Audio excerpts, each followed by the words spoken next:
ईश्वर सब जानते हैं, तुम क्या बोलते हो ये नहीं, तुम क्या महसूस करते हो वो जानते हैं। वो जानते हैं वो बातें जो तुमने किसी से नहीं कही, वो डर जो तुमने मुस्कुराहट में छिपा दिया, वो घाव जो वक्त से भरे नहीं बस आदत बन गई। लेकिन सुनो, ईश्वर चाहते हैं कि तुम हार कर नहीं, सीख कर आगे बढ़ो, क्योंकि इंसान जब टूटता है तभी उसका असली निर्माण होता है। तुम्हारे सपने छोटे नहीं हैं, बस अभी रास्ता लंबा है। लेकिन एक बात याद रखना, रात चाहे कितनी भी लंबी हो, सुबह का होना तय है। जिंदगी चाहती है कि तुम चलो, रुको मत, ठहरो मत, थक जाओ तो थोड़ा सांस तो ले लो, लेकिन वापस उसी जुनून के साथ उठो।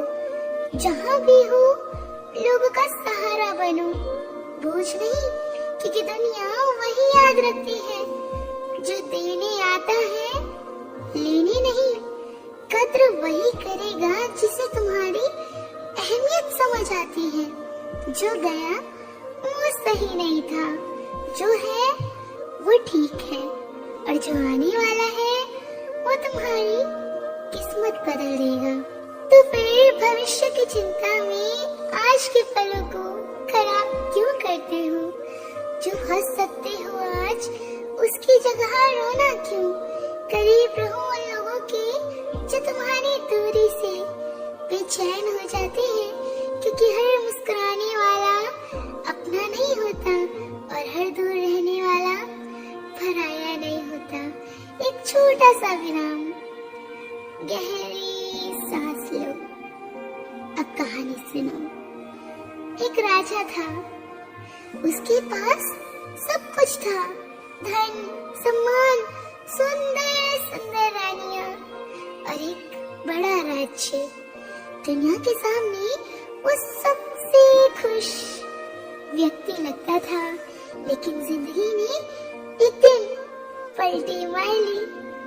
राजा बीमार पड़ गया, वैद्य आए, लोग आए, सब कोशिशें हुई, लेकिन बीमारी बढ़ती गई। एक दिन राजगुरु आए और बोले, महाराज ये अंतिम समय है।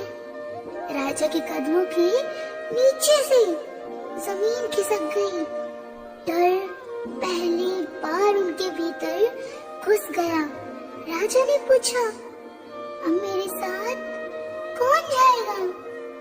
राजा पहले अपनी सबसे सुंदर रानी के पास गए, जिसे उसने सबसे ज्यादा प्यार दिया था।